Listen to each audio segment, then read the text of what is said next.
Hi, all. Thank you for joining us today on the Veterinary Ledger. We are excited to be here with Dr. Tracy Sands of Healing Paws in Pennsylvania. She's got a lot going on, has done some unique stuff, and I can't wait to hear more about it. So, Dr. Sands, you want to introduce yourself? Good morning. Where do we start, right? Yep, I'm Tracy Sands, Central Pennsylvania. We do have a competitor with the same clinic name, so I have to clarify. We are Healing Paws Veterinary Care in Carlisle, which is central. There is a Healing Paws in Lancaster, which is about an hour and a half away. So we get some angry people that come to the wrong place. That's a long drive. Wow. It's definitely our fault that the GPS did that. And so you can tell I've been in practice a while because I'm already being snarky. I have been in the veterinary field for about 30 years now, which is hard to believe and embarrassing to say because in my mind that is not possible. And I think one of the most interesting things about my journey is I am not the typical, I wanted to be a vet since age this. I went into college saying I want to do anything with animals that isn't veterinary medicine. Okay. And Which is what then? Like meat inspection? I mean, what was the goal there? no, that probably wasn't a dream. I grew up on a small sheep farm, and I don't know what I think that I was feeling nervous about it because I had a few not so great experiences. One where I almost passed out, who hasn't done that at some point in surgery. I don't like to fit the mold, as you can tell by the pink hair and all those pieces. So I went to college and I worked in a bakery, and my roommate worked was very early in the time of VCA when there weren't a million of them, but it was an overnight specialty practice in the college town. And she liked it. And so I gave it a try. And so I'm getting nostalgic. I haven't even thought about this in a long time. So that would have been 96, 97. And my first day there, an intern took me with her on a house call for euthanasia. Oh, wow. And that really just changed my trajectory. Like that's what I ended up writing my vet school essay about. And it was a practice where they were really focused on education of the employees, and you could really move your way up. And burnout was real in the 90s too. It's not more real.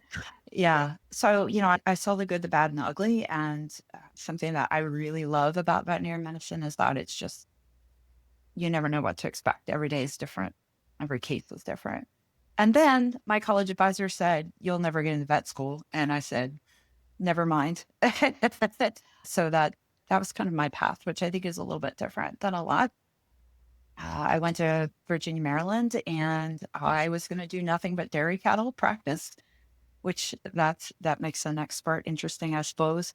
So I majored, I can't even remember what you call it, but basically focused on food animal medicine.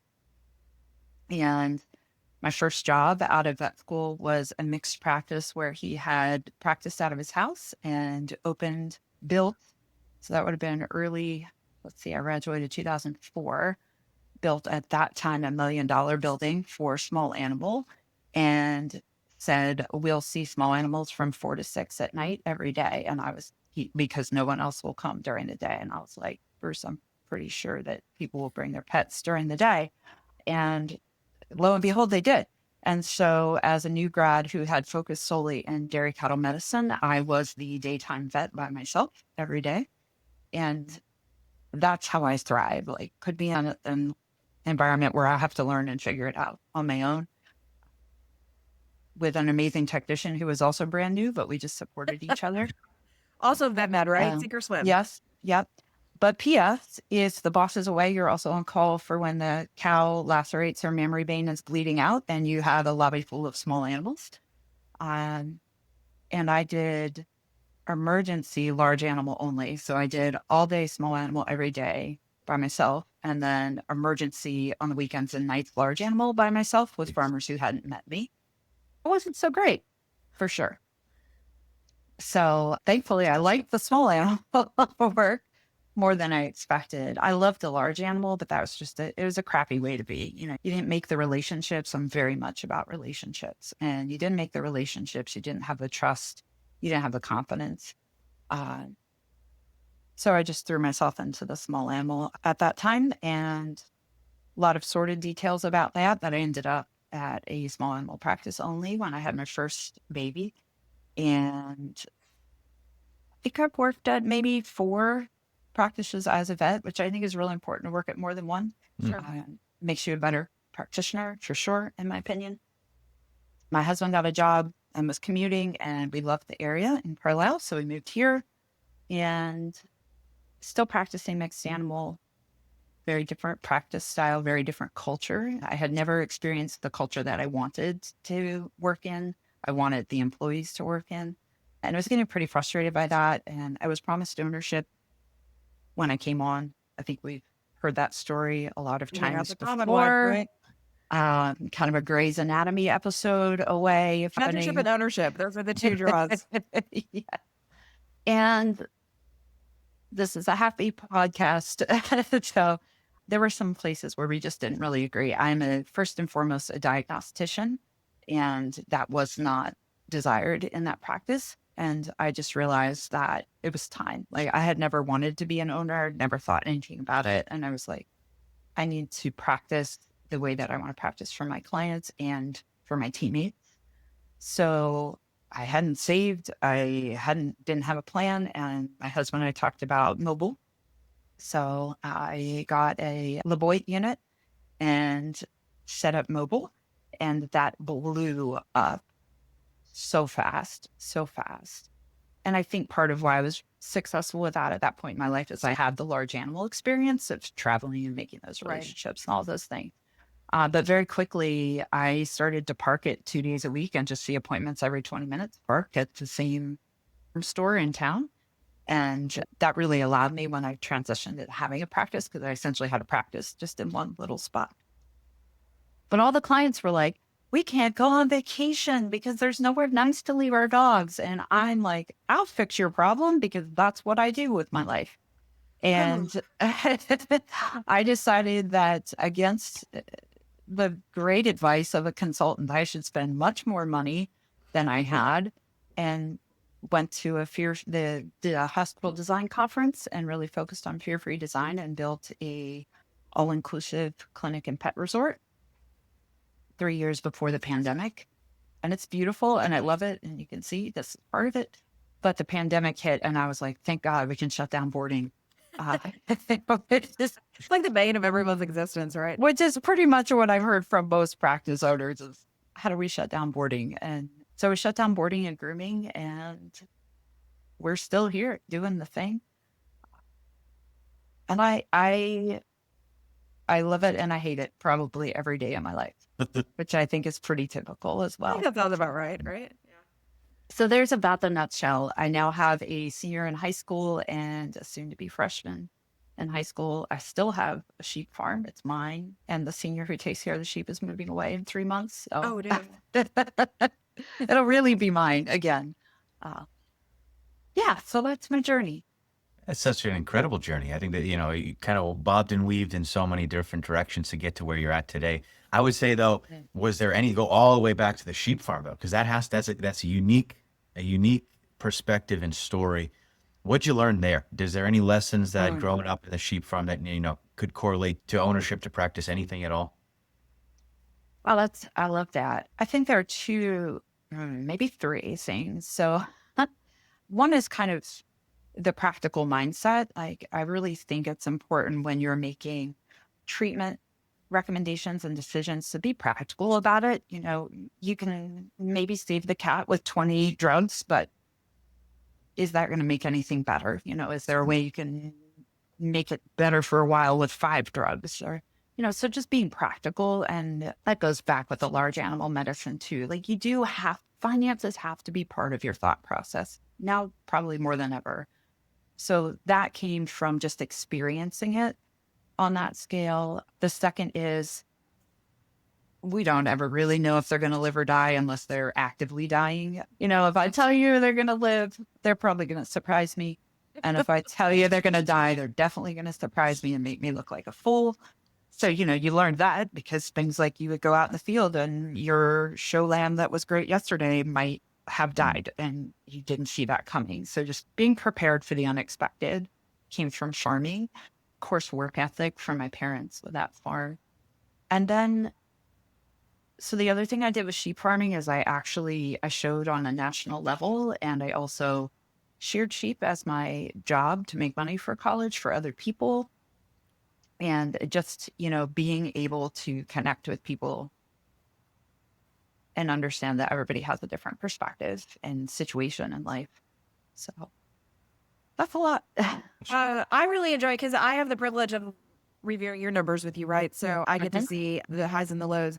I really love when you talk about kind of putting it in perspective. Your blood work compliance is much higher than national average. So you're talking about wellness and putting your money, in the appropriate spots. How do you get that buy-in for clients to do? Because that's a high ticket item, right? And we understand how important it is, but it doesn't always translate to the client. So what are you doing what's your secret sauce to be so successful with that? I knew you were going to ask me about that. And I was trying to think if I could wrap it into here's the pearl. It's I important. think I mean, people are struggling with it. understood. And I think if I needed to do it as a pearl is you cannot be the right vet for every client. And again, I'm a small practice. I'm privately owned. I can't speak for corporations, but I truly believe that there are niches of veterinary medicine. There's high cost, low volume. There's high touch, high cost, and everything in between. And you really have to choose how you want to practice and live by it. Right. And we have really developed that. I know we don't have so long to talk here, but all of our exams, they have to complete an online history form before they come. It happens. People are like, how do you make that happen? It happens. We don't have time to talk about it. But even that is crafted to get them thinking that way. Everything we do has a focus on diagnostics and preventative healthcare. I don't talk about vaccines. I do them. I can't tell you the last time I've ever even had a conversation about it other than, the cat with the vaccine-induced sarcoma yesterday. Oh, But, no. we talk about what we're passionate about. And because we're passionate when we talk about it, they get on board. But really, our client, I truly think that people want to know what's going on with their pet. They've learned, kind of as a culture, oh, you got to vaccinate your pet. You see the pet shot sign. But if they're seeking veterinary care, they're already not going to the shot clinic. They're already looking for someone to help them do better for their pet. You have to help them understand what's the best way to do that.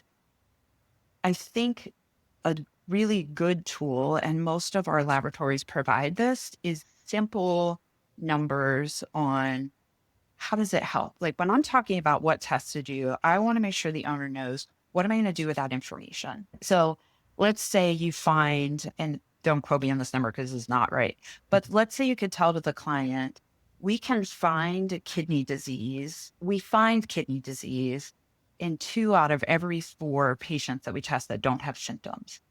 What I tell them is my practice has changed because my patients are living longer, because we're finding out information earlier.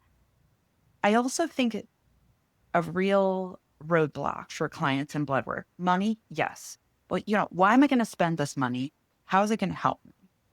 And am I going to hate what I find out? And so many people are afraid that they're going to find out that their pet has something awful, or that their pet has something that's going to cost them a ton of money and be really hard to manage. Cats in particular, people are like, oh, well, if you run, they're thinking, if you run this blood work, you're going to tell me my cat has a problem. I'm going to have to give it 2 pills twice a day, chase it around the house like I just did, try to get it to you. So for me, a lot of times I'm going, we're just going to be doing something potentially a little bit different. We might change the kind of food you feed them. We might add a vitamin that's a flavored treat that, oh my gosh, so many of my clients love. Your cat's going to wish that we found this thing going on. If you take away the fear and you give them enough knowledge to feel powerful, and I got to tell you, I don't have to do that because my staff does it, because they all believe in it too. They've got to see it, which they do. They see it time and time again. So I want to boil back down to strict pearls. decide what you're passionate about and follow it. And if you're not passionate about wellness diagnostics, don't do it, because you're going to waste your breath, because you're not going to convince anybody. But if you are passionate about it, make sure your clients understand why in terms that they can understand, and make sure they understand what you're going to do with the information. If they are on a budget, then you can go, okay, well, that's the Cadillac. But you have a 6-year-old kitty. We're really kind of thinking about kidneys today. I can find a lot out by urine. And if we find any red flags on the urine, we can do the blood work when you can afford it more. You go in hoping for the Cadillac. But if they are showing you something on their face or even their words and they say, yeah, I'm not feeling really comfortable, that's too much money, you don't have to be like, oh, we aren't doing anything. You gosh, I can run a urine specific gravity. Yeah. So having that in your back pocket, but not overwhelming them with the 4 options first. Give them the best option. They want your advice. If they can't do the best option, then give them the next best. I think it's all wise words. I think it's so important too to celebrate the norms, right? Like, you didn't waste your money because it's good. Everything's good. That's fantastic, right? Like, so many people oh are my like, gosh, "Ugh." yeah. Yeah. I had just this, see, I like to talk and I like to talk to you guys. Just yesterday, I referred a patient who she's like, again, I've been into this for 30 years. I know she's not doing so good, but they wanted to find out everything. So we referred them to a 24-hour facility. She's a 6-year-old rat terrier who hasn't eaten in a week. And they sent me this very long email the specialist sent them. It was a lot of great details, but it was very medical jargon that they had sent to the owner. And the owners were like, we're so confused. They said she's fine. And I'm like, she's still not eating. Her PCV is dropping. Like, she isn't fine. They've taken away all of these possibilities. And now we're so much closer to knowing. But they were upset. They were like, we've spent all this money and we don't know anything. She's fine. I'm like, no. We're narrowing it down. Hang on. We have to get there. I think that's something for so many of us. We almost feel inside like, damn, it's normal. We shouldn't have spent their money. No, it's amazing. Thank God. That's such a crystal clear vision for your practice, though. Like, did you know going into it, this is how we are going to practice, this is the only way? Or was it like you said, you had a couple experiences, you had 4 different GPs that you worked for. Did you see certain things and that's what shaped your perspective? Or, talk us through how you got to that mission and vision of the practice. Yeah, I have definitely practiced with lots of different priorities. And for me, I have a standard that I don't want to compromise. And that's really hard if you work for somebody else. But again, that was the draw of practice ownership for me. And I need to be very clear that standard was not about medical care. It was about staff care. I sat in way too many staff meetings where all we did was get yelled at, included as a veterinarian. And I was like, if you're going to call me into your office after leaving sticky notes and tell me how dare I run a T4 on a 6-year-old boxer gaining weight and lethargic when I should have just given them medicine and had to come back, this is too much. And so it was really just standard for me. And you're 100% right. Like, out of the gate, mission, vision, values. I was very active in the early uncharted veterinary community. I've done a lot of work with Dave Nickel. That's a piece too. Like, you have to know your core values, your mission and your values. Your mission, your vision, and mean it. If it's just something somebody else sent you on a paper or you copied somebody else's, you're not going to be happy and you're not going to be successful. Yeah. And look, we fire clients and they fire us, and that's fine. We fire staff and they fire us, and that's fine. Obviously it hurts. Everyone hurts. We want to make every single person in the world happy, but you just can't. And that's okay. But you don't just focus on your staff. You also focus on your clients. I love you've got the rainbow Lego minifigs. Yeah. Displayed on your website. So you're bringing them all into the flock, right? Oh, I'm using all of my metaphors here. Why is it important? I got that. I got it. Thank you. How is it important to you to not only take care of your client, of your staff, but also, like, what does that look like for your clients? So we have a promise. So, we just talked about mission and vision and core values. The one thing that I want every team member to be able to spit out verbatim is our promise, and it's a thorough and kind experience for people and pets alike. And we believe that we should give you your money back if we haven't met that. Like your promise has to be what you would give money back if you didn't meet it. We can be thorough every time. We can be kind every time. Sometimes kindness means, you know what? I know you really are worried about your dog's skin lesion and you just want medication because you can't afford the appointment. We're going to suggest you go to Clinic X down the street because that is going to work for you. That can be kind. What else can be kind is saying, you know what? I know that chasing your cat around the house to come to the clinic is too hard for you. We can provide you this way to make that happen better, or we can provide you another way. So we're just taking a minute just to be truly actually kind humans.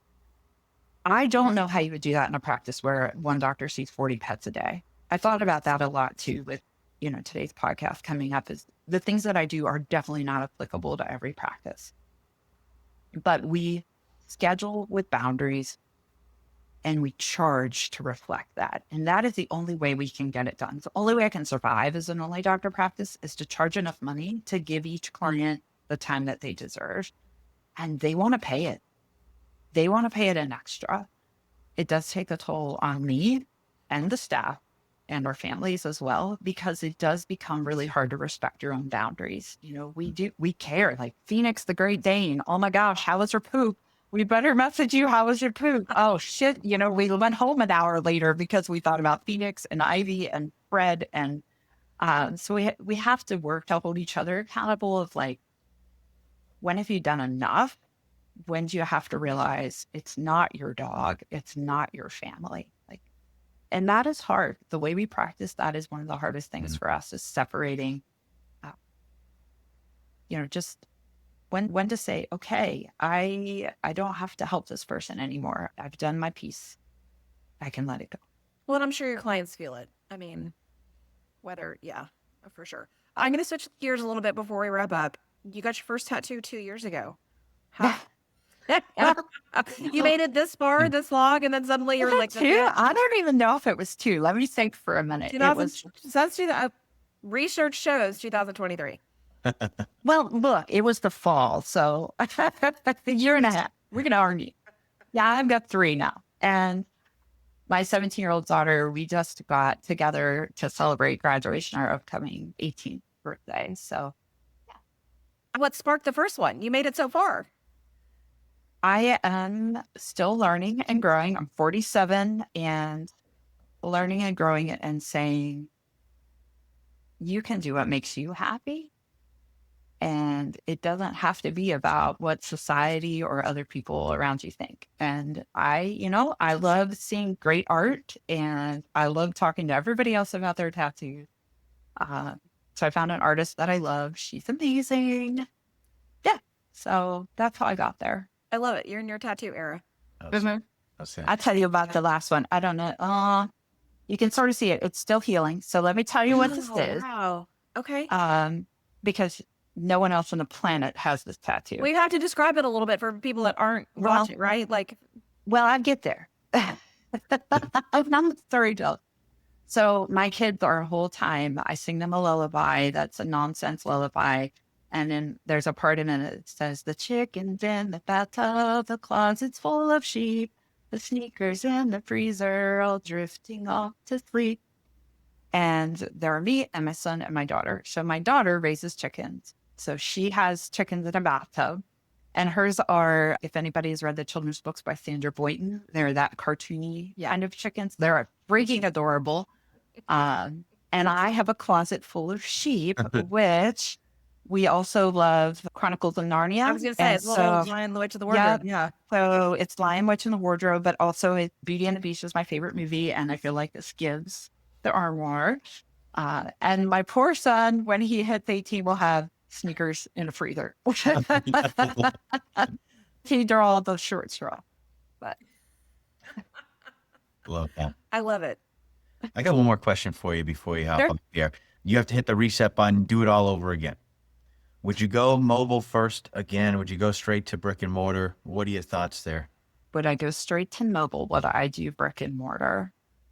I've not been asked that. I've been asked, would you do mobile again? And I wouldn't. I'm done with that. And there's a lot of there are a lot of options out there now, lap of love, etc. Yeah. I think it's a really great way to start because it is a much lower investment. You need a lot less staff and you can find out if you are happy dealing with all of the pieces, all of the bills, all of the QuickBooks before you hire VetBooks, all of the accounting before you hire Granite Peak.